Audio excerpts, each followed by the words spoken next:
Welcome, my friend, to the Be the Frequency podcast, where we talk all things business, healing, manifestation, and following your dharma or your soul's purpose. My name is Shalane Carter, and I'm the Entrepreneur's Healer. I'm here blending spirituality and success because you can have both. I help women all over the world heal their subconscious beliefs that are keeping them from making these big moves in their life that lead to more impact and income. If you're looking for a place where you can be inspired and laugh, feel seen and heard, and where you'll discover more about yourself and how to be the best version of you while making money at doing what you love, then this is the podcast for you. Are you ready? Let's do this.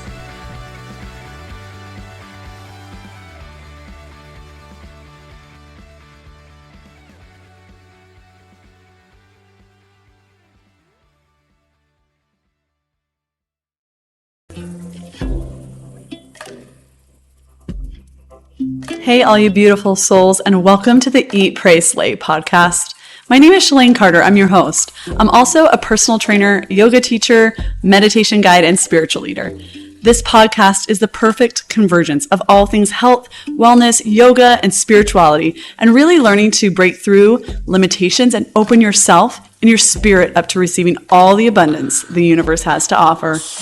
Each week, along with myself and many other awesome guests, you'll begin to expand your knowledge and insight on how to level up and step into your highest self. Are you ready? Let's do this. Hey everyone, I'm so grateful that you are here with us on the Eat, Pray, Slay podcast. I am thrilled to be sitting here today with Makenzie, who is my wonderful, wonderful mentor and beautiful friend. We met in yoga teacher training. So she trained me and has years of experience. Not only is she one of the most kind and radiates love person, she is so knowledgeable in not only just the asanas, the physical practice of yoga, but her knowledge of the other 8 limbs of Ashtanga Yoga, which go into more of the spiritual side, is just so vast, and it's something that her and I really, really connected on. So welcome, Makenzie. Thank you for being here. Oh, Shalane, thank you for having me. I'm really grateful. I'm so excited to get to talk about yoga because it gets so put into the category of like a exercise, I think.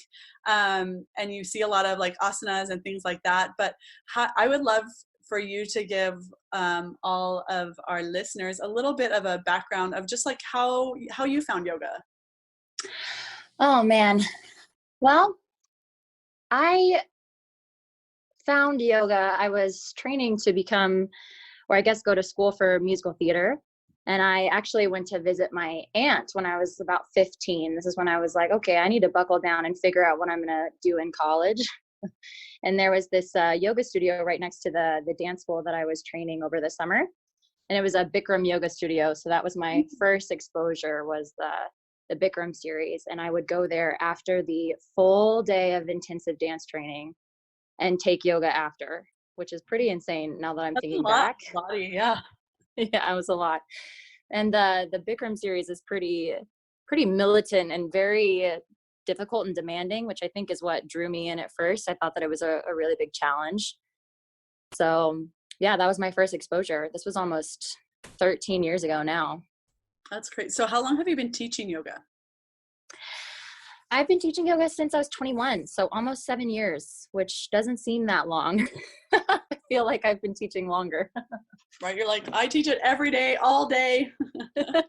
It does feel like I've been teaching longer, but been practicing consistently, I guess, yeah, pretty much since I found it. Once I started, I didn't really stop, which kind of happens to a lot of people. Once you're exposed, there is that sort of addicted phase for sure.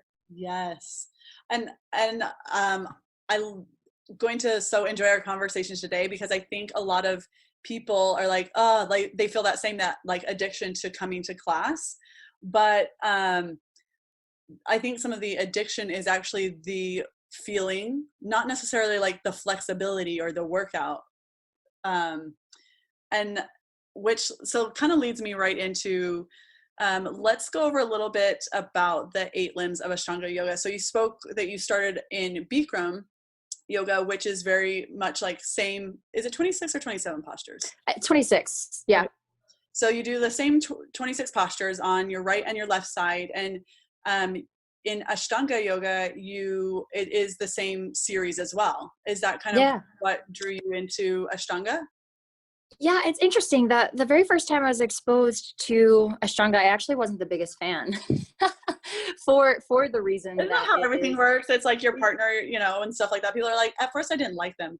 Nah, yeah, at first, I mean, it is the same thing. So from maybe the first viewpoint, or maybe like your first exposure, you feel like it could get boring or it's the same thing. But once you spend a little more time with something, that's really where depth kind of comes from, is where you really sit with the same knowledge again and again and again and return, so that it can, you know, really settle deeper and deeper. So I find the practice to be just endless. Ashtanga in general, not just the asanas, but the wisdom behind it. Like the longer you stay with something, the more that will naturally uncover. So I find it to be just really deep, and that's what keeps it interesting. Not only, like I said, the asanas, but just the philosophy behind it. So the 8 limbs of yoga are originally codified and systemized by Indian sage. His name was Patanjali, and he wrote the Yoga Sutras. And the Yoga Sutras kind of outline the 8 limbs of yoga, and they're really just kind of limbs, or like rungs on a ladder of how to not only do yoga but live yoga. So it's more of this codified system of a way of living, rather than just what we think of when we think of yoga now, which is like all the stuff that happens on the mat. It's much more than that. And that's kind of what he dives into with his 8 limbs of yoga. Okay, so the 8 limbs are yama, the niyamas, asanas, which is the physical practice that everyone, for the most part, recognizes. Pratyahara, pranayama. I feel like I always say these ones wrong. So Dharana, dhyana, samadhi. Right? Yes. These ones, I don't know why, like it feels jumbled always in my mouth, but yeah, Sanskrit's an interesting language. It's actually like a perfect language. They thought about the vibration as well. So it's very meditative. Even when you just say the words, it's meant to like invoke a certain vibration in your body. So it's not only a mouthful, but it's a vibration too. It's clearly like my vibration does not like dharana. Well, and the more that and this is why people get hooked, because you do not realize the subtleties that are underlying all of just practicing yoga. Yeah. So, and the yamas and the niyamas, the first 2 talk about ways in which you live, both your internal, how you live like in your own mind and in your body and things like that, and then how you deal with external as well. Let's like, where to start? Like, I know where to start. Woo! No, you place it so beautifully. I think another thing to kind of maybe realize is that the first 6, so yama, niyama, asana, pranayama, pratyahara, dharana, those first 6 are things that we do. And then the last 2 stages, or the last rungs of the ladder, are things that kind of happen to us. So the whole idea in Patanjali, when he's saying yoga, he's not meaning the asanas. He's meaning yoga as a state of mind. Like it's a state of being. So there's only so much action you can do, but then there's also this like surrender to the experience. So it's actually meant to be an experience. So it's interesting when you look at these limbs in terms of like how you live, you're kind of saying there's only so much I can do. And then there's also this like surrender, and hopefully something will happen to me. So it's really kind of a beautiful effort and release situation. Yeah. Well, and I totally like hear what you're saying there, as far as I think people, because they go to yoga to practice, they're doing something, and they're going after something and kind of achieving something. But some of that is at the end. This is why I'm like, when people leave for savasana, like at the end where you're just laying there and surrendering, that is where like all the good stuff comes, is because you can only do so much, where some of it you just have to like in a very like, I don't know, it's very like cliche, but like give it to God type of thing, and just lay there and let the experience happen to you. where you don't have where you're not kind of creating the experience, you're letting the experience happen and letting the Yeah, truth happen. exactly. So the first couple, the yamas, are ahimsa, satya, asteya, brahmacharya, and aparigraha. So can Yes. we talk a little bit about those? Tell everybody what the yamas are. Okay. So the yamas. I mean, you could spend oh my gosh, a long time talking just about the yamas and the niyamas, but essentially the yamas are the don'ts. So they're the don'ts for the society. They're kind of like the restraints, or they provide this sort of ethical guideline of almost like parameters that are set to help you understand like what is pure. They're very similar actually to Thich Nhat Hanh's 5 precepts. So you listed them off before, but the first one is ahimsa, which means, usually it's translated to non-harming. In Sanskrit, anytime you have an A in front of something, it takes the word to follow and negates it. So himsa would mean harm, and then the A in front of it makes it non-harming. Or if you get a little more specific and detailed, you could think of it as the opposite of harming. So in yogic concept or philosophy, there's this word called dharma, and dharma really kind of means like your destiny or your life's work or purpose. So the yogis understand that the dharma of a human, or just us as people, is to serve one another, to help heal one another. Mm-hmm. So it's basically calling us to do not only non-harming, but the opposite of harming. So what would that be? It's like, it's compassion, it's peace, it's mercy, it's loving everything. So it's kind of calling you to a higher state of consciousness, to see everything as something to be not only treated with respect, but helped. Like, we're here to help one another.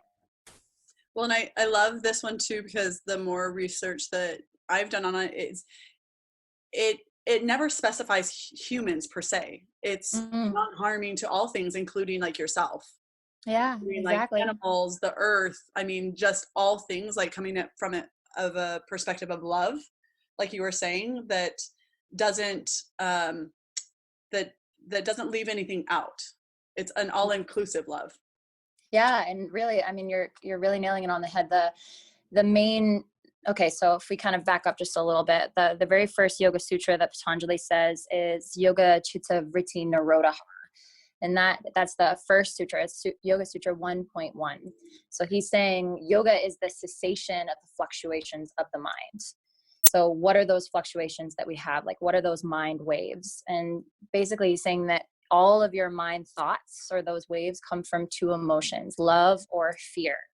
And fear is really the king vritti there, the king thoughts. It's kind of catapults or influences every single one of our actions from that. So you're saying that the antidote to fear is love. So it's learning how to kind of reprogram your operating system to more often operate from love instead of fear.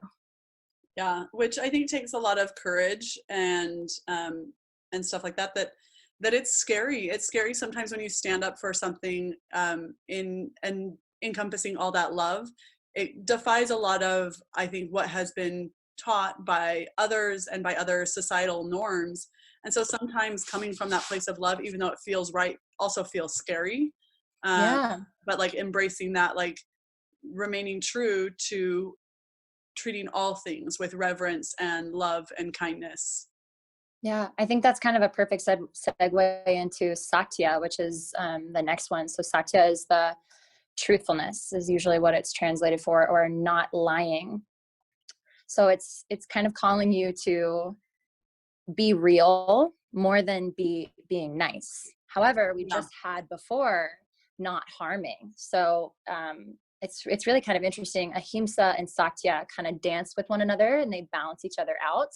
Mm-hmm. So you're keeping ahimsa from being a wimpy cop-out. You're keeping non-violence from being a wimpy cop-out, and Satya, or truthfulness, from being a brutal weapon. Because truth, is sometimes hard, and it sometimes hurts because it's the truth. It's hard to hear. Sometimes it's hard to swallow. So it's telling us to like approach truth with knees knocking, like realize like the weight and the heaviness of truth. Yes. I love, it's so interesting how these two dance too, because it, even in omitting like the truth, sometimes causes harm, or Mm-hmm. sometimes then you're like, okay, well, I didn't necessarily say anything, and sometimes saying nothing is still being untruthful.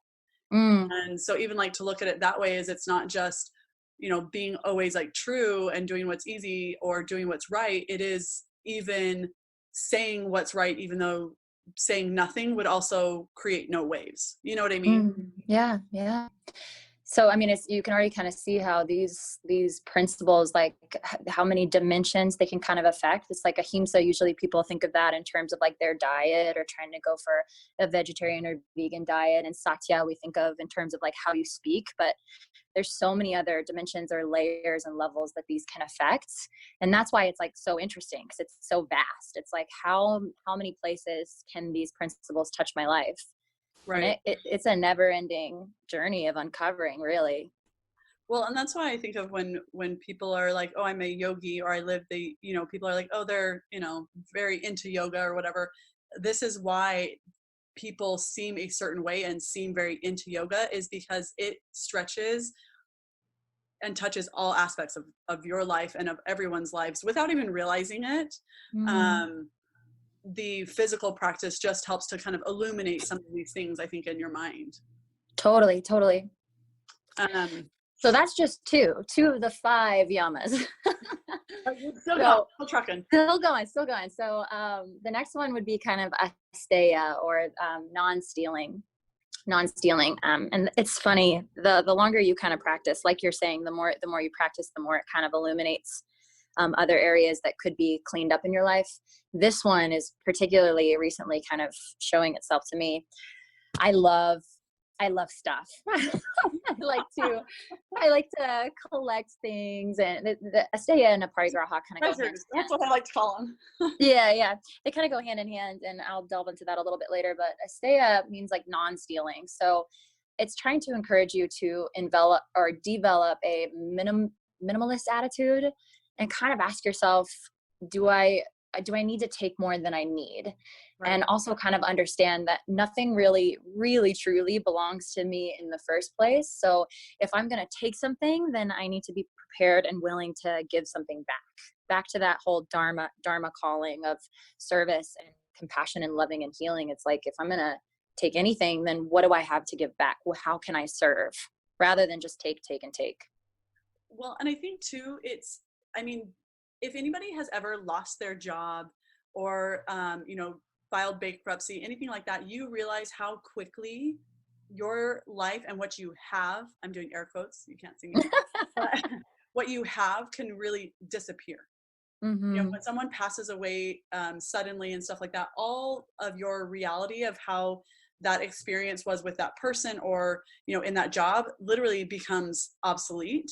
Mm-hmm. And so I think, in the spirit of just like realizing that nothing is truly yours, that in a society of where we have a tendency to accumulate and more is better, that really more just means more responsibility, more like upkeep, more keeping up with the Joneses. Not that there's anything wrong with achieving and wanting experiences or things, or stuff like that, but really in the terms of like excess, like look at all the storage units that we have, and your homes are full and you can't park in the garage. Like, do you need all of those things? Do you need to buy and like take those resources from the earth, whether it be wood or, whatever it is, like, all the excessive food storage and all the excessive, like just this excessiveness. Do you really need those things to survive? Yeah. So we said that ahimsa and satya kind of go together.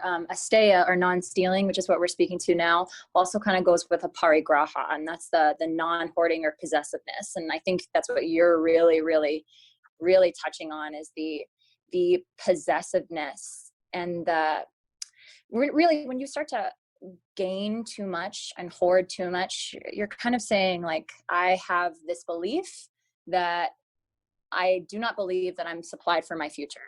Right. Like, it's kind of saying that. Go ahead. No, you go. No, you go.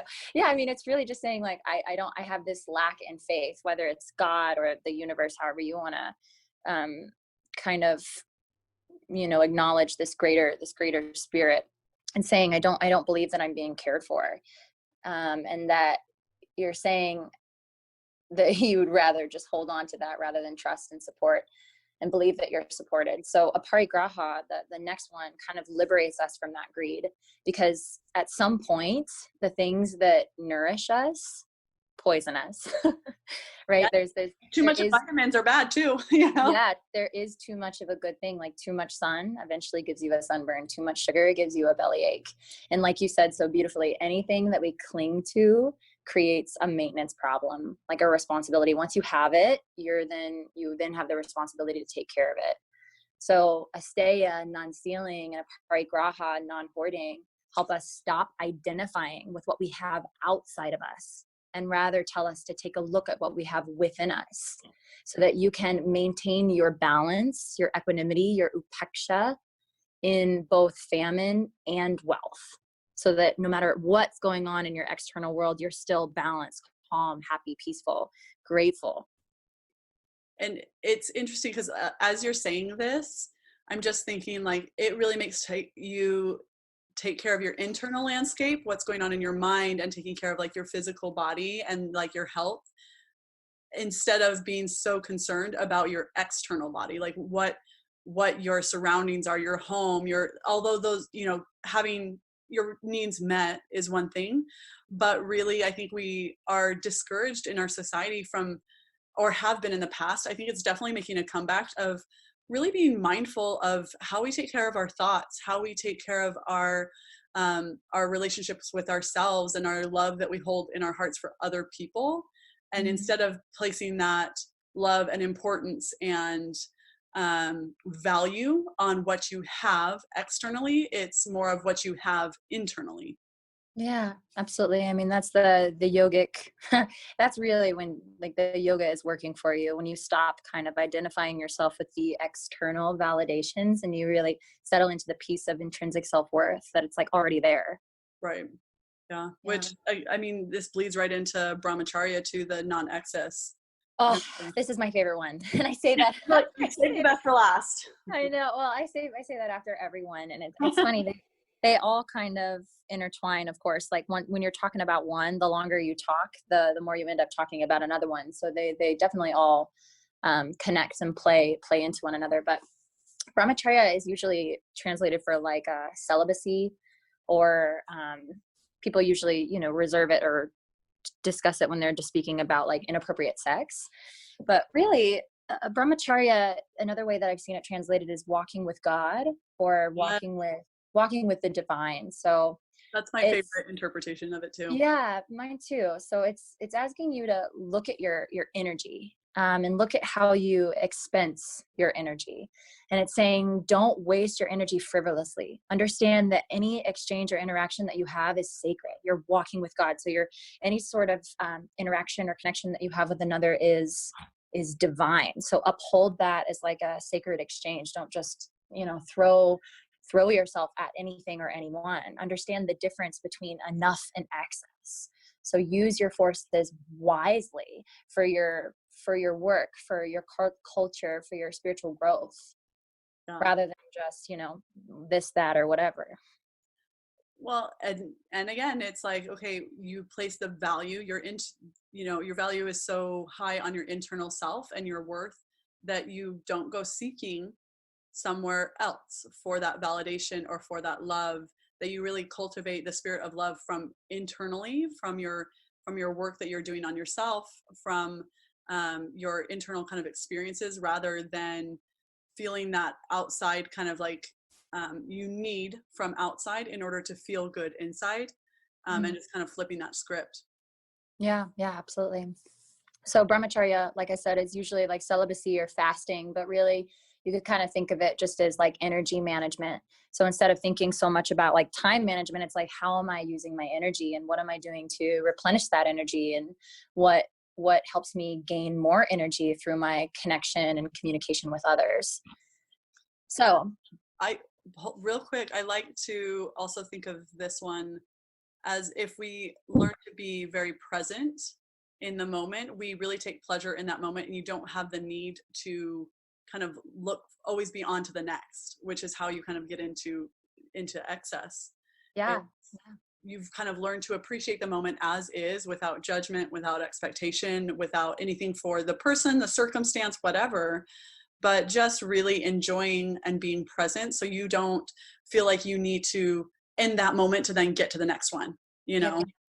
No, that's beautiful. And that really kind of outlines exactly what these five, specifically yamas, the don'ts for society, the restraints, that outlines how they help you live a life that's free of conflict with others.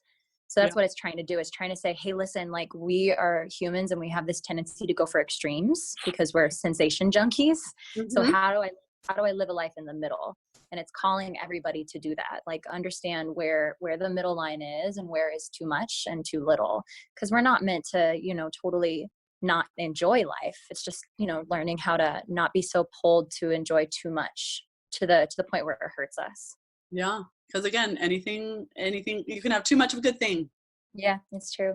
Okay, so those are the yamas, and there are five of them: the ahimsa, non-harming; satya, not lying or truthfulness; asteya, non-stealing; aparigraha, non-hoarding or possessiveness; and then brahmacharya, which is the energy management or walking with God. So those would be the five yamas.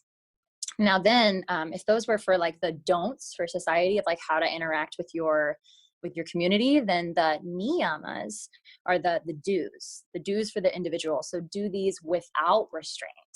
And they essentially just kind of help you be more mindful. So I think you listed them. Did you list them already? Yes. No, I don't think I did. I don't think you did. Yeah. So Saucha, Santosha, Sapa, Tapas, Swadhyaya, and Ishwara Pranadhana or Pranidhana. So we've already kind of touched on them just a little bit, even just with talking about the yamas, but Saucha is purity or cleanliness. And again, there are so many dimensions that you could apply this to. So there could be Saucha of body, there can be Saucha of mind, and there can be Saucha of speech, which basically means it's asking you to look at your body. How are you keeping it clean, both on the outside and on the inside? Are you exercising your body because your body benefits from movements? Are you feeding your body pure and clean, fresh food? Are you keeping your mind clean with regularly picking out emotions like hatred or anger or lust? Are you looking at your speech and trying to pluck out words that are ugly, not only words that you say to your friends, but words that you say to yourself? So it's basically trying to help you tidy up your worlds, which is awesome. Yeah. Well, and I feel like people, when you feel like that spring cleaning, like when you start to begin to like clear out your outer world, and that's usually means you need to do some cleaning up on your inner world too. I feel like because we're such a sense oriented species, we're like, okay, there's some dust cluttering, like especially in your mind, there's maybe some negative like self-talk, or there's kind of stuff going on in your life that you feel like you need to be rid of. And we start then physically doing it too, like cleaning out closets and dusting, and you feel that need to kind of purge or clean. But it's on so many levels as well, that it's interesting that makes you feel better when you physically begin to remove excess and clutter and start to purify your living spaces, that it feels internally and like energetically better in your mind and in your spirit as well. You feel lighter. So how they really, all those bodies, the physical body, the spiritual body, the emotional and mental body, they all go hand in hand. You can't work on one purity of one body without working on all of them. Yeah, absolutely. Absolutely. And I love like what the image that you gave of like sort of clearing away this karmic sludge. It's like we get so caught up in doing and gaining and, collecting, again, kind of back to that aparigraha and asteya. It's like what we're actually seeking is this sense of lightness. And you really only get that when you put in like this work of cleaning, of letting stuff go, which you can kind of say that that's really what yoga translates to being, is the art or the science of learning how to let go, like get rid of stuff, like be lighter. And that's found through Saucha for sure.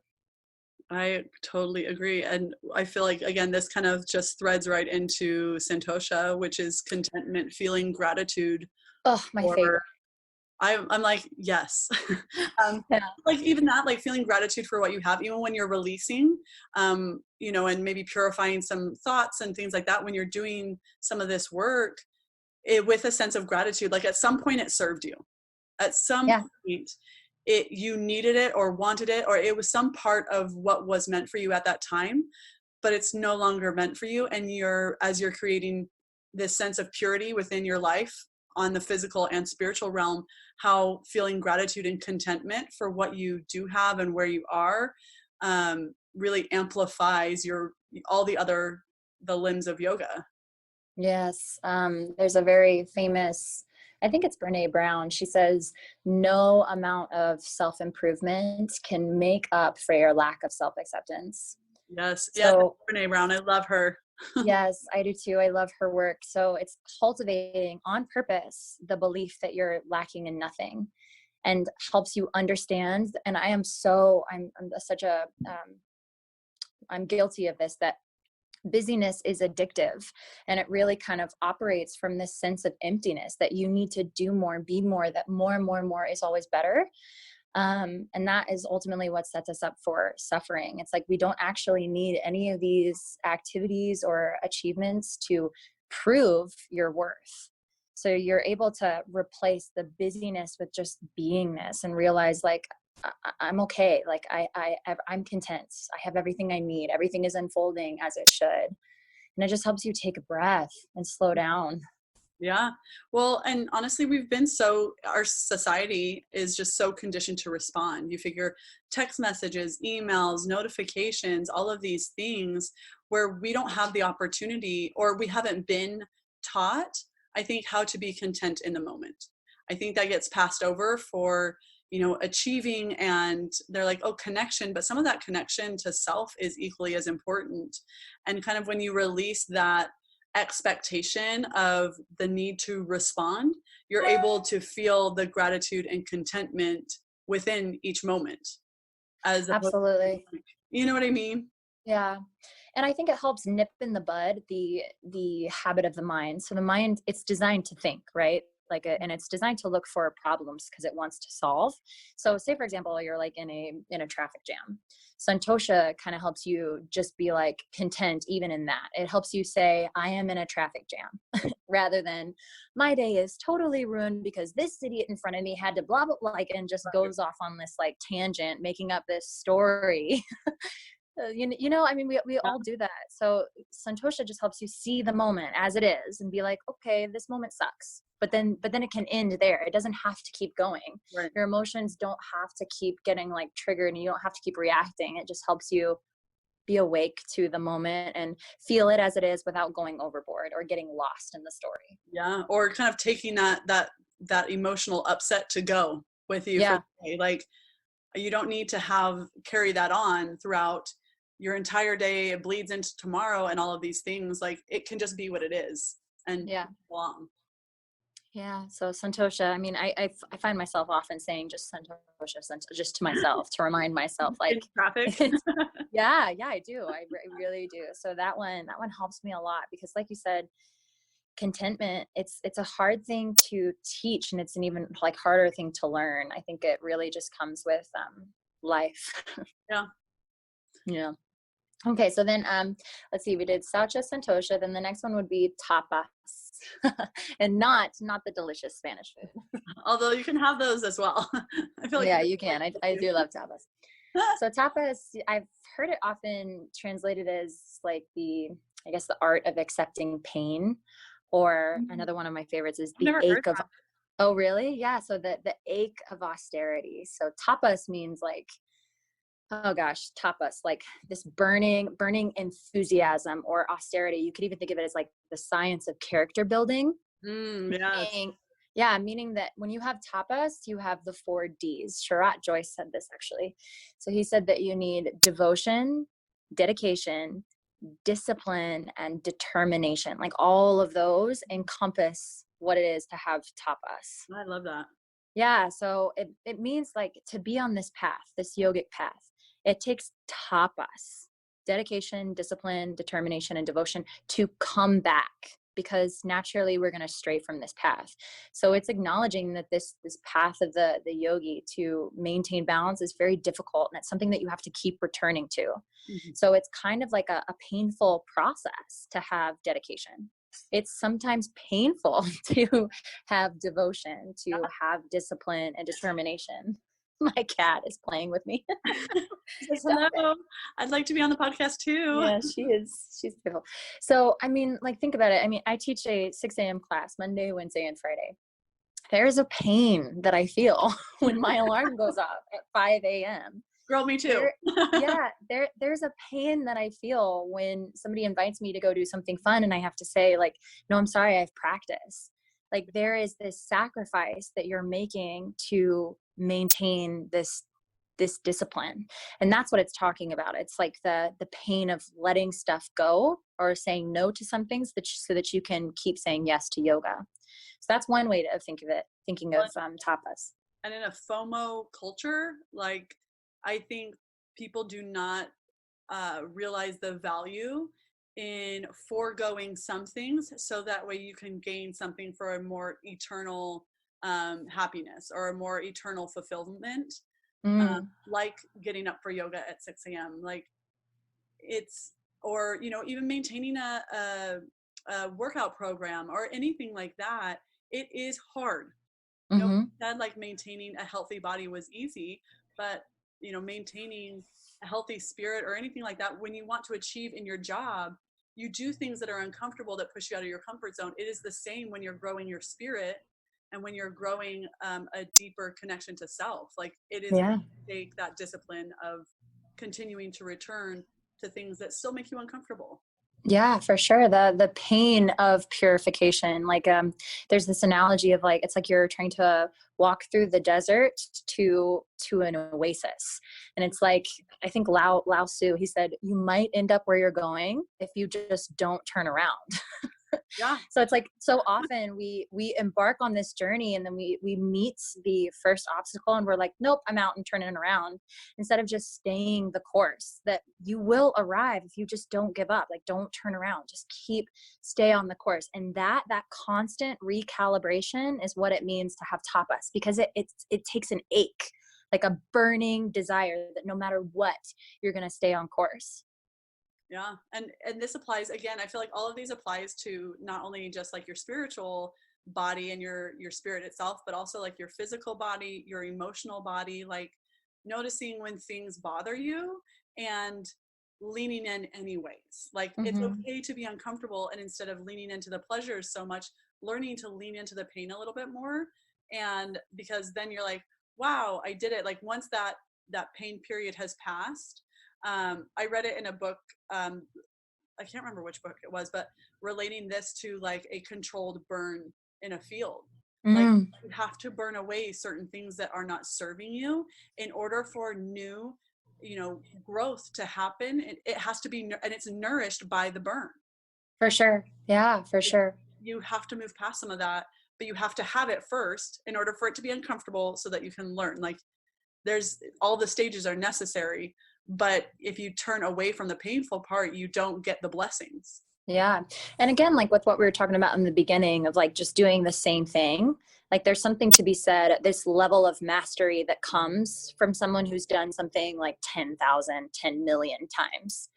You know what I mean? Like there's this meditative state that settles into the body when like the mind is no longer thinking, it becomes meditative. And that's not just to say for anything that you do with your body or the physical, whether you're practicing yoga or like a chef chopping an onion or like a violinist playing their instrument. Like you can see the practice in somebody who's really put in the hours, but that only can come when you've crossed the desert. Like you have to put in the work of just continually returning so that you can slip into those deeper stages. Yes. Which again, I mean, I feel like we say this every time we move on to like a new one, but like, okay. So if we like go into like Svadhyaya, like the like self-study portion of this is like, again, self-study and to continue to come back to purifying yourself, body, mind, and spirit, and really getting to know who you are and peeling away those layers is hard. And there are things that you uncover that you're like, damn, I do not like that layer. Yeah, yeah. So you said it. So self-study or swadhyaya, it's also a study of like sacred text, and it's calling you to always be a student, because I love this. I love this. I heard this once and I want to get it tattooed on my forehead. That ignorance has no beginning, but it has an end. There is a beginning, but no end to knowledge. Yes. Oh my gosh, I love that. Isn't that great? I mean, like ignorance, like it has no beginning, but it can come to an end. But once you start learning, like it never ends. So don't even close yourself off to being a student, because, and I think of this all the time. It's almost like, well, when it gets kind of complicated when we think about like religion, and a lot of people confuse yoga for religion, but really yoga is all about truth, uncovering truth, which is mainly what we're talking about here with swadhyaya or self-study. But think about swadhyaya as like you're like this little honeybee, and you just want to taste the nectar from all the flowers just to reaffirm your love for sweet truth. Like we're just looking for truth. Yeah. And just be this honeybee, be open to hearing what others have to say, looking for our similarities, not our differences. And I think of this most often when I think about like religion. It's like, I'm not here to judge what you believe. I'm looking for what we agree upon rather than what we disagree upon. Like, what is it that we share? Yes. And I love that little image, like just be a little honeybee looking and flying around for truth and sweetness. Well, and even like when you're saying like, okay, again, hi honeybee, like it's not particular as to like what flower nectar it's drinking. It wants to partake in a little bit of it. It wants to partake in all of it. So you can really assimilate all of the knowledge. You can, Yeah. and honestly, the more that you know, the more expansive your mind can be to experiences too. When you go to do something, if you are so closed off in your ways of thinking, even when you travel, that you can't look at other people's cultures and things like that with an open mind and a way to kind of look at it and experience it in your own way. If you're closed off to that, you then rob yourself of just experiencing other people in what their truth is. Yeah, exactly. And I love that you're using the word experience, because experience, or this experience of life, is the best teacher. There in the Bhagavad Gita, they describe, which is one of kind of the sacred texts of India, it's a story that basically paints the human condition of like the struggle, the epic between like good and evil within. It paints it like as a war without. So for those of you that haven't read right now, actually. Oh yes, I love the Bhagavad Gita. So they talk about the different levels of like knowledge, of knowing, and that the first level would be like just hearing about something, like receiving knowledge from somebody else's opinion. Mm-hmm. And then the next would be like seeing it for yourself. So you could think of it almost like fire. Like if somebody was telling you about fire and you've never heard about fire, then you could hear them and start to understand what fire is. Then you could see fire with your own eyes, like from a distance, you could see it and then really start to believe that it exists, have a sense of knowledge about it. But then there's the highest form of knowledge, which is like cooking with the fire, like working with it and creating a change. So back to like our honeybee analogy, like your knowledge is meant to be ingested and absorbed. Like you couldn't look at the word honey and lick it and understand its sweetness. Like you have to taste the honey, like ingest it and become it to really know and appreciate it. And that's kind of like what Swadhyaya is saying. Like, don't just hear somebody else's truth. Like read old texts, yes, but also study yourself, like break yourself apart, ingest everything within to like really embody it all. Yes. Well, and honestly, I don't think you can really study truth unless you study all aspects, either the light and the dark. You have to get to some of those shadow pieces, some of those experiences that you're like, ooh, the fire burned, or ooh, I don't like that. Like that nectar is not for me. But I dabbled, I tasted. I tried it. That's my rule at my house. Like, kids, you don't have to eat the whole thing, but you do have to try one bite. Like, just try to experience something in a way that again is making you uncomfortable. but it then shows you things that maybe that you don't like, or that it is not for you, or, you know, maybe something that you do like that you thought you weren't going to. Yeah, and truth, like we were saying, truth is so vast and expansive. There's this, I'm all about images. I'm sorry, I'm throwing out like No, 12,000 images. people learn, I think, especially when they're just listening. So go for it. But like there's this old parable that there's this elephant, right? And I think you and I have talked about this before. There's this giant elephant, and there are two people. There's one man at the front who's holding on to the trunk of the elephant, and the man is another man is in the back, and he's holding on to the leg of the elephant. And they're both describing the elephant, but because of the different parts that they're holding, the description sounds like vastly different. And you can kind of think of it like that. Like truth is so big. Like it's so big that we can't possibly, like one person can't possibly encompass or understand it all. And that's why we have these different colors, different descriptions for ultimately this same thing. So it helps you kind of appreciate the point of view that somebody else has, like where your blind spots are, and that you've got to be open to listening. And then not only listening, but putting it to the own, like your own science. Like you've got to put it to the test yourself and figure out if it works for you too. Yeah. I don't know about you, but I would much rather be at the front end of the elephant in this scenario. But really, like, there's no way. And I think some of that too is taking other people's truths and again, seeing what you identify with it, what feels true also to you, and then just releasing any judgment. It's just somebody else's experience. Let them have that, instead of creating walls for where your truth ends and another's begin. We can all, you know, I love the kind of like analogy. There are some like subdivisions and stuff like that you buy home. There are no like walls for your backyard. Where we live, there are walls everywhere. Like, this is mine. This is my truth. But really, they don't have any walls in their backyards, and everyone plays and goes outside and things like that. And there's not this yours and mine. Although I have my own home, we all sit in this truth together. And I've accepted what's good for me and what's right for me and what feels good for my soul. And I honor that you feel the same, but we can find this middle ground, this, you know, backyard with no walls. Yeah, that's beautiful. I would like to live someplace like that, because I feel like there's a lot of grass. There's not a whole lot of grass in Las Vegas. It really isn't. Oh my gosh. So okay, so that was Swadhyaya. Then the last of the fifth and final of the 5 niyamas is Ishwara Pranidhana. And this one is either living your life as a prayer, or finding the times in life for devotion, or ultimately surrender to God, surrender to divinity. So this one is beautiful. It helps me understand that surrender is not like a cop-out. It's not a bad thing. It's not waving your flag to give up. It's rather understanding that there's only so much action that you can do in life. I mean, we kind of already touched on this.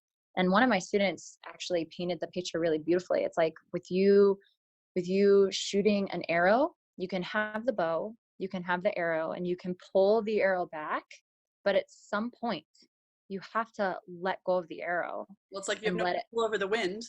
Yeah. You know, So it helps you sort of surrender your control in areas that you actually don't have control. You're letting go of this idea of really stability, because nothing in life is stable and stuck. Everything is moving. Everything is constantly in flux and changing. And the more you can accept that reality, the more you realize that surrender is actually this divine invitation that we should accept at every possible moment. That there's only so much you can control, and let go of the outcome, because it's out there. It's out of my control. So rather than just paddling upstream like the salmon, surrender and go with the flow, ride the currents, and let yourself be supported. I love that you touched on it in the very beginning too, that surrender is not passive. Because I think sometimes we get to this one and it's like, okay, like this is the savasana at the end of class, and it's like yes and no. Like, again, this is where all of the work that we've done to cultivate this, shedding of things that are no longer serving to expose our truth. This is where your truth is exposed, and you have no control over how much you shed at a certain time or anything like that. You've done the work. Now you just have to let your body be and accept the truth. You touched on it too, that in the surrender is the absorption time. Yes. Like that downtime is where the lessons like settle in, where you give yourself time to marinate, because it'd be like, I mean, this is kind of what the asana practices do anyway. It'd be like making this wonderful meal, but then not eating it. Like with Thanksgiving yesterday, it'd be like, imagine if you cooked your Thanksgiving food and then just didn't ingest it, like didn't give yourself time to eat it. Like the saying, you can't have your cake and you can't bake your cake and eat it too. I'm like, I'm sorry, if I'm baking a cake, I'm eating it. No, it's true. I mean, that's what it, if you were to give it an image, that's what it kind of presents itself to me. It's like, you've got to do the deed, but then give yourself the time to settle. Yeah. And I think too, I feel like some of this, and especially in our modern day like times, is a lot of, we feel like we've done all the work and we create this expectation of a end result around the work. And when it doesn't happen the way that we anticipated and the way that we thought to, there's this kind of resentment, this feeling of, I deserved this, I did all the work, and this almost attitude of entitlement because of placing that judgment on the work that was put in, or the the time on your even like your mat, your physical practice. You're like, I should be able to get my leg behind my head now. I come, this many days a week, I practice every single day, and there's this expectation for how then your physical practice or anything else in life that you work at should be. And when it doesn't go that way, you really rob yourself of the I think the gifts that come in the surrender. Like sometimes that means, no, you may not be able to get your leg over your head, but you're able to do this really great arm balance now because you've developed all this strength through coming back to your mat every single day and practicing. So maybe the flexibility isn't there, but your maybe mobility is different in certain joints. Maybe your strength is different in certain, postures or whatever. Like there's always this beauty and this gift in just surrendering for what actually happened when you did the work, as opposed to expecting something to happen because you did the work. Yeah, exactly. And it really just helps redirect you again to like what's important. And what is important, it's our peace, our joy, like our happiness throughout. Because that's really everything that we do, is we think it's going to make us happy, or we think it's going to make us joyful. That's why we do anything and everything, is because we're searching for happiness. Yeah. So, I mean, I could keep going, but I know. Gosh. But so speaking of like asana practices, like that kind of leads right into where there is this surrender, the next limb of yoga, now that we've covered all the aspects of the yamas and the niyamas, which is really how how we deal with ourselves and kind of with the world and those interactions. The asana practices clearly are very physical, very much. I think that's when we dive into more of coming out of the limbs that are of the mind and more of the limbs that are of the physical body. Yes. Okay. So asana, and this is what mostly everybody thinks about when they think of yoga, or just the postures. So the asanas are very, thank goodness for the asanas, because it's really the first doorway that people use to access these deeper realms. So you were talking about the different bodies. So Anamaya is the physical body, right? So it's the physical dimension in which we can access or play with really the duality of opposites. So the body is given to us. It's like this spacesuit in which we can experience our senses. That's how we experience the world, through, your five senses. So because of these senses, we're constantly at the play of our cravings and our aversions. Our bodies are the first doorway in which we experience, hey, I like that, I want more of that. But then also the opposite of that is like, oh, not so much. Like, I totally don't want that, and I don't want any of it, and I never want it again. So our body gives us the first taste of duality, of the opposites. So describe to people then how they experience that duality within the physical. So are you talking about like just like strengthening, lengthening, like what, so that way Yeah, you both. kind of put That's the a great words question. to, So, I mean, think about it. When you go into even just like a lunge in your leg, a lunge in your leg, like the first couple moments, you're like, okay, like this isn't so bad. Like I could use a little more of this strength. But then depending on the duration at which you're staying, at some point, everything is going to get really hard. And you're going to start to have a total aversion to the posture itself. Like, I don't want any more of this. You start to have an aversion to the teacher who's making you hold it. You start to have all of these like outspurts of emotions that are being triggered from your senses. So the sensation of feeling is giving you all this feedback, and you start to either have a craving or aversion for it. So because the body is tangible and it's physical, something that we can see and work with, it's the easiest of the bodies, the dimensions of you, like you were saying, the physical, emotional, mental, breath, all these different types of bodies that we have, it's the easiest to work with. So yeah, and it's interesting because in the Yoga Sutras, Patanjali says that Yoga Sutra 2.46, it says Sthira Sukham Asanam, which means your asana or your posture should be steady and easy. So it's hilarious because he's taking this thing that we think is so important, like this, we hold the physical practice up so highly, but he totally kind of pulls the rug out from underneath it and says your practice should have two things. Like, it should have effort, but it should also have ease, which is what we were just talking about with Ishwara Pranadhana. It's like you can try, but you also have to release. So there needs to be this balance of both working and then releasing all at the same time. That's what makes like asana really an art, because it takes an art. It's not just pounding your way through these postures or enduring something. It's like withstanding something with grace, with breath, with surrender.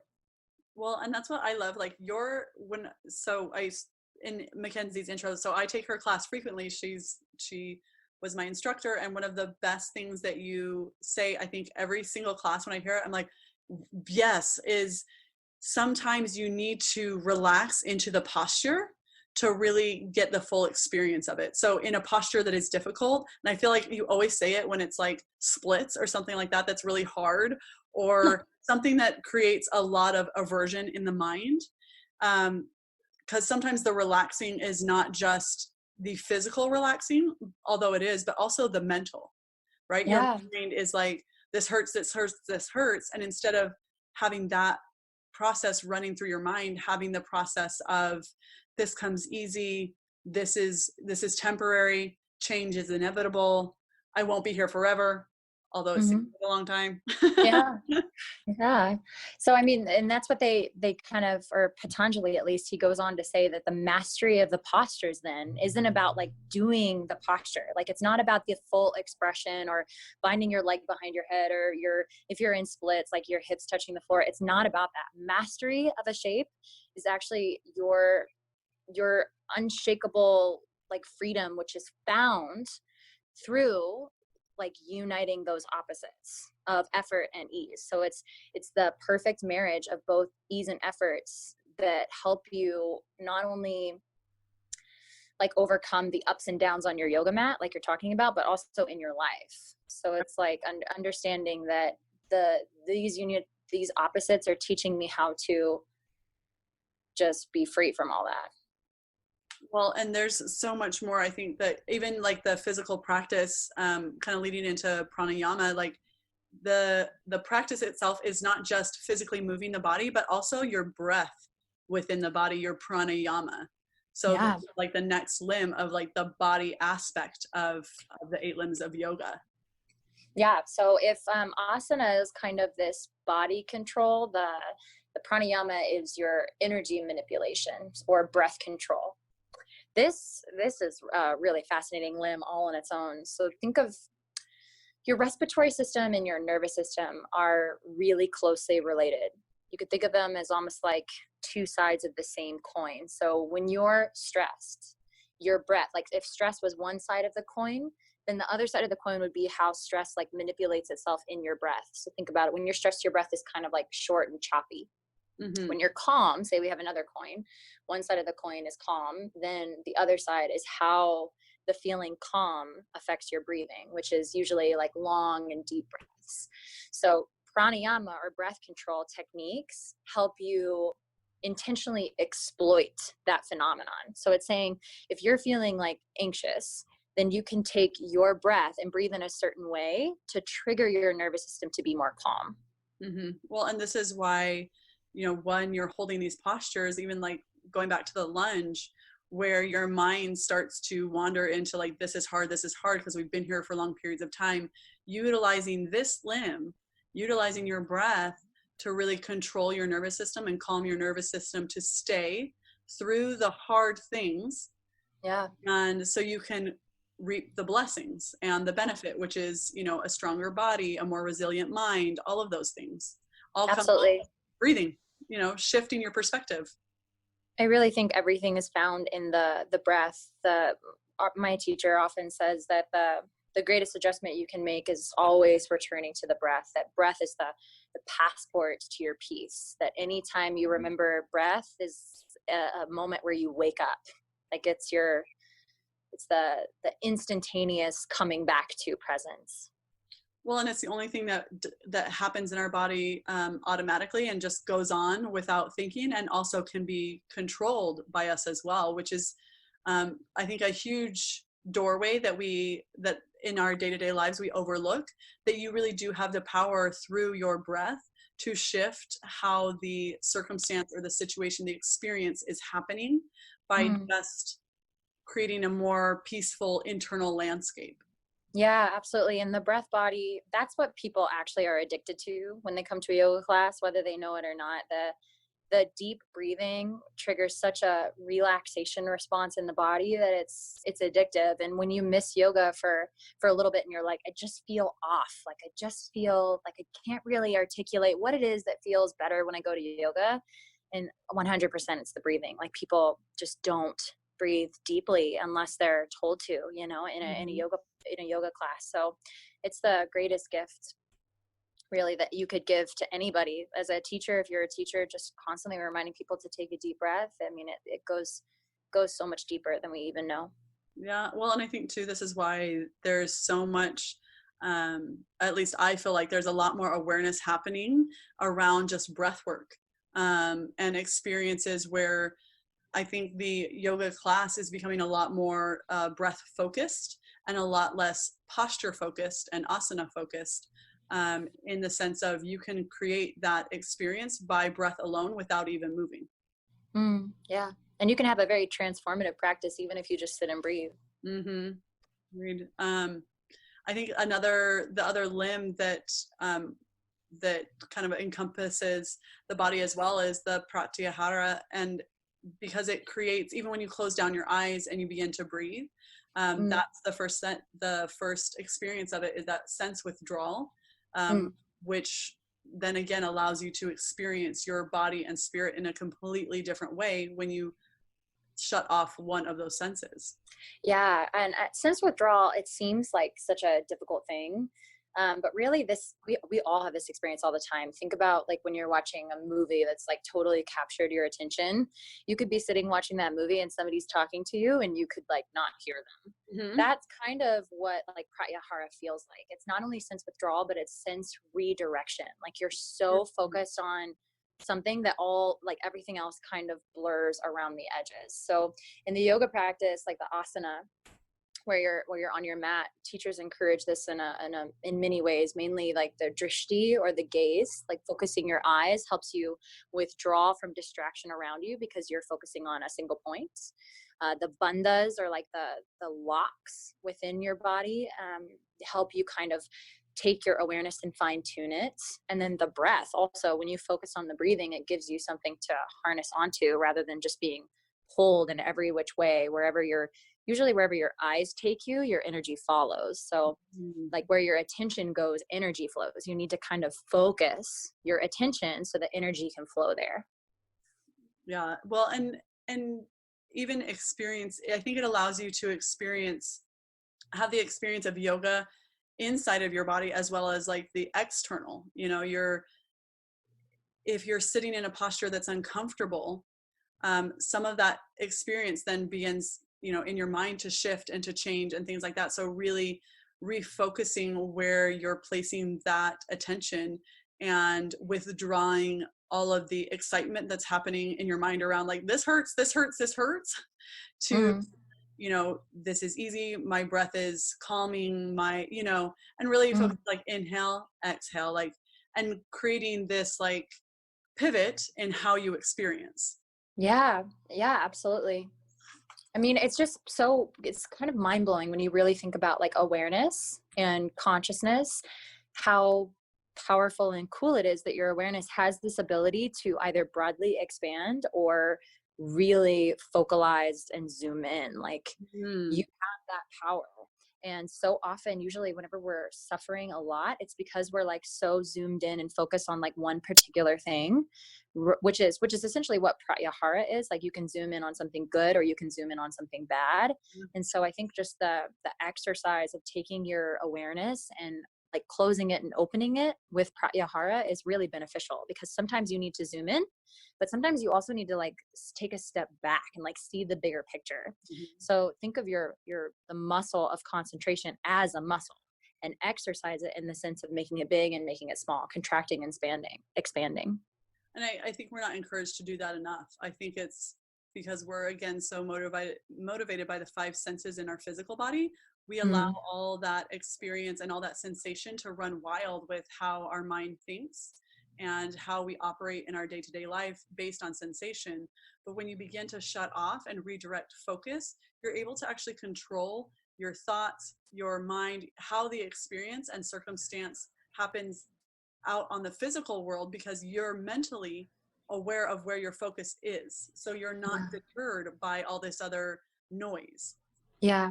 And I really prefer the word redirection, because it makes me feel like it's not a bad thing that my focus, you know, like withdrawal makes me feel like I'm like, oh, I shouldn't be here. Yes. Whereas like redirection makes me feel like, hey, it's okay that you've like landed on this place, but you also just because you're the producer, you're also the experiencer. So you have the power in both ways to manipulate like your vision, whether it's on the outside world or the inside world. So take back your power, like redirect yourself. You have that control. Well, and utilizing like pratyahara to just redirect our focus allows us to then again begin to practice dharana, which is more of concentration, the art of really honing in on something and then allowing it to expand and take up space. Yeah, dharana. So concentration, it's this single pointed focus that we were discussing within pratyahara. And the best example that I can think of is like when you're having a conversation with someone, like how you and I are right now. And it's like, I'm just hanging on to your every word. Like I'm totally present to what you're saying. And it's almost to the point of where you're not necessarily like thinking of a response. You're just like in deep conversation. Yeah, it's like when time passes and you're like, wow, have we been talking for 2 hours? Yeah. Have we? No, we have not. No. Okay. Like, yikes. But I thought I would throw that in there and see if I was like, oh, you did catch it. Look at you go. You're such a good listener because you're practicing dharana. Like, wait, what? Yeah. So these 6. Okay. So remember in the beginning when I said the first 6 are things that we do. Yeah. So everything that we've discussed are things that we do. Now, these last 2 that we're about to go into are things that happen to us as a result of this effort that we've put in of yamas, niyamas, asana, pranayama, pratyahara, dharana. Now, dhyana is a state that you slip into after concentration. So it becomes, your concentration becomes meditation. And this is kind of pure meditation or even communion. You can think of this almost like whenever somebody says like, oh, they're just so in the zone. It's just this steady, uninterrupted flow.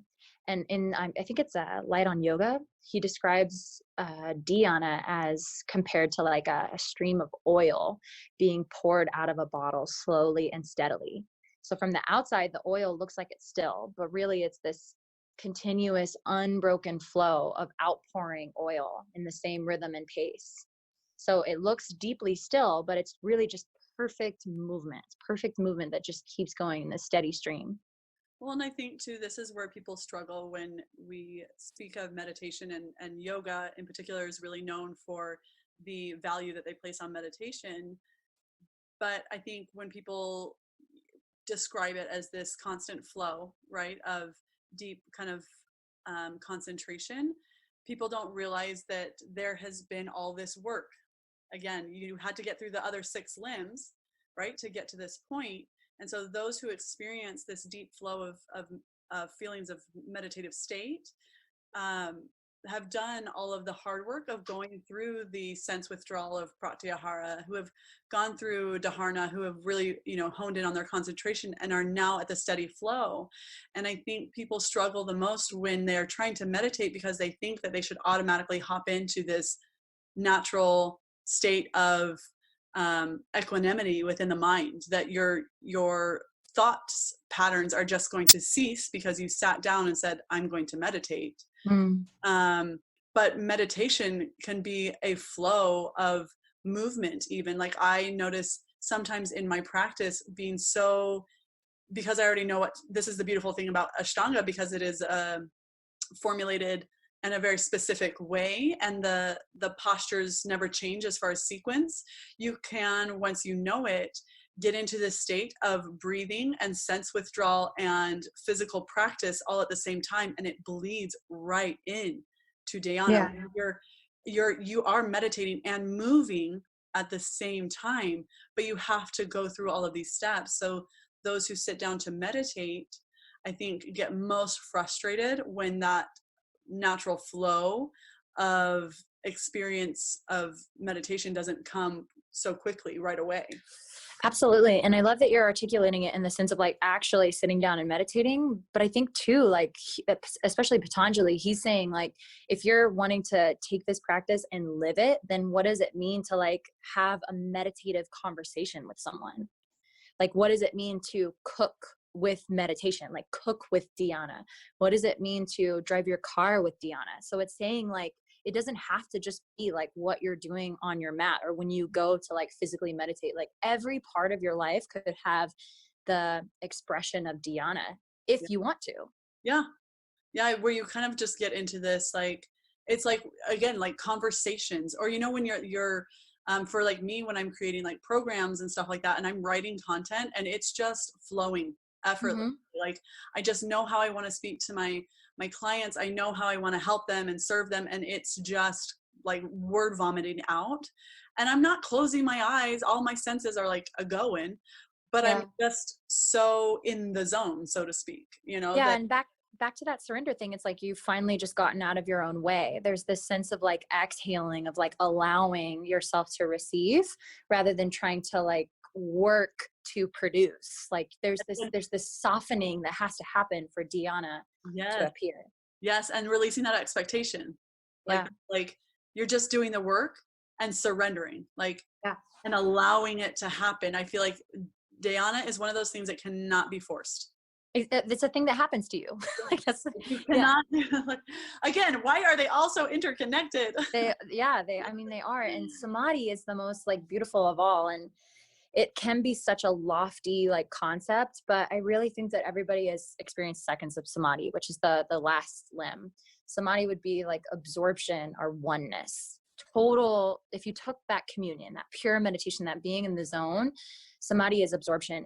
And this is why I think of like artists all the time whenever I think of samadhi, because it's like, have you ever watched somebody when you can't tell the difference between the person that's doing the thing and the thing itself, or like there's no distinction between the dancer and the dance, the song and the singer, like just when two things like are so, they couldn't be present without each other. That's like what samadhi is. It's like, it's such a hard experience to put into words because it's so big that it's kind of undescribable. But anytime that you've ever felt just like the sobering moment in life where you're like so acutely aware of how connected everyone and everything is, and you feel such like love and peace, that's a second of samadhi. I feel like I agree. I think so many people have experienced it in a way that is not thought of as a traditional way. Like for me, when I think about it, I think both times, like when I had my babies and right after Mm-hmm. you usually put them on your chest, I'm telling you, like so many people in the room. I had one doctor that was like, wow, there's an entire party in here. I was like, I don't care. They all wanted to be here for the birth. Come on in. Mm-hmm. But that moment of nothing else was going on, but there were, like at least 12 people in my room, and there's somebody petting my head and like wiping sweat and stuff like that. And I had no recollection of anything else that was going on besides this like feeling of pure love. And Mm-hmm. it may only last for a few moments, but just like the overwhelming experience of love, I think is Mm-hmm. usually what I equate this most to. Not necessarily Yeah. for me, it happened during those times, but I think where you stand in awe of like the oneness, Yes. sometimes it happens like when you're sitting outside, like at the beach, and you're like, the waves are crashing, the the sand is soft, and you feel the warmth of the sun, and you're like, wow, I am sitting on the edge of a continent. Yeah. How crazy. And like this moment of like, nothing, you can't hear all the people that are at the beach, you don't, nothing else, but like this, you kind of, I feel like a very standing in awe of just like the vastness of love, really. Absolutely. And how we were talking about those opposites, how like everything is kind of pulled in opposites. Samadhi is that moment where the opposites or duality like burns away, where there's just no distinction. And you feel, like you were saying, this total connection that is completely overwhelming and burns away like all sense of separateness. And it's like you're just basking in this feeling of like love and connection. Yeah. Yeah, it's just, and I think too, when you begin to practice, I love that the asana and the physical practice really invites people then to experience the other forms of yoga, and or the other limbs of yoga, to really implement. You don't realize like that, like how we were just talking, you're probably practicing the other limbs of yoga and you have no idea. But when Yeah. you start to kind of like look at a systematized way of really fine tuning your entire being, so you can experience it in all like the entire spectrum. um, I feel like then you're like, okay, you kind of search for the pain points and the pleasure points, instead of being just gravitating towards one. You recognize both, all of these experiences that you're having as a human. um, I I think when you look at them in a different way of just not like, oh, I'm just working out, or I'm just, I'm just breathing, oh, I'm just closing my eyes, and really experience it, allows you to experience everything in the present moment, Mm. which creates an opportunity for you to experience life more fully, I think. Yeah, absolutely. That was beautiful. Yeah.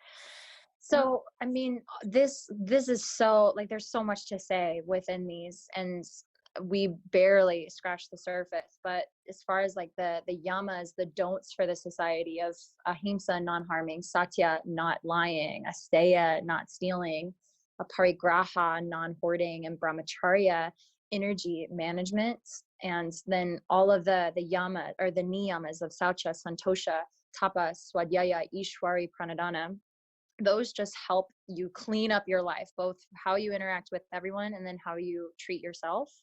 And then everything else, the asanas, the physical postures, pranayama, your breath control, pratyahara, your sense withdrawal, dharana of concentration, dhyana of pure meditation, and ultimately samadhi of absorption. It's all just this ladder that we're like trying to climb up, and they lead progressively to one another. And it's a everyday thing, like it's this continual journey, like it's never like you arrive at samadhi and you stay there for forever. Like you Like, can I come am the out of yoga. that. Yeah, like you can come out of that. So it's this, it's like we said with tapas, like it's this discipline of like mind training every day that can get so like deep that it affects everything that you do. Like we were saying, like it doesn't just have to be this thing that you're doing on your mat, whether you're practicing these postures or like sitting down in meditation, like everything can be colored with these things. Oh, I love that. I feel like honestly, this conversation has been so just epic as far as the illuminating the vastness of yoga and also the simplicity. Like it can be just as simple as enjoying the meal, the bite that you just put in your mouth for what it is, and as deep as like, who are we in the universe, and all those things. But And that's what's so beautiful about truth. Truth is like so simple, but then you're like, when you really think about it, it can feel like so epic at the same time. But I think that's what makes truth, is that it's big in like the most simple way. I completely agree. I so appreciate you coming on here and sharing all of this with all of the listeners. I think too, it helps really to create a more, especially because I love the way that you speak, which is part of the reason I asked you to be on here, is even using the visualization and stuff like that helps people understand, and yoga not be so elusive and like mystical and it's just like spiritual practice. Like, no, there are so many practical ways to experience higher states of consciousness in your day-to-day by implementing all of these rungs of the ladder, right? It's true. It's so true. And thank you. I mean, you too, you definitely speak in a way that's accessible and real in the modern world, because these things can seem antiquated or dated, but really like truth never gets old. Right. And so it's like, how do we just find a way to help others do it in our day and age is for sure a struggle and a challenge. But I'm so grateful. Thank you, Shalane. Oh, I just love you. Thank you. I hope all of you listeners really enjoy that conversation and enjoy the takeaway. Please send me a message on Instagram at Shalane Carter, or you can even message Makenzie if you have questions too. What's your Instagram, Makenzie? I think it's, I am honestly like, what's my Instagram? I'm pretty sure you can search Makenzie Fly, Makenzie, and then FLY on the search bar. My Instagram title, I think, will come up as Makenzie Fly Yoga, but I think you have to search Makenzie Fly. Got it. Cool. Yeah. So if you have any questions, feel free to let us know. If you enjoyed the episode, we would love if you could take a screenshot of it, tag us, let us know your biggest takeaway, how you're going to maybe implement other rungs of the yoga ladder or the yoga wheel in your life. And I hope that you really enjoy the experience of yoga in your day-to-day moving forward, knowing that now you can recognize some of those things. So thank you again, Makenzie. I appreciate you and I love you. Thank you. I love you too. We'll talk soon. Okay, bye. Bye.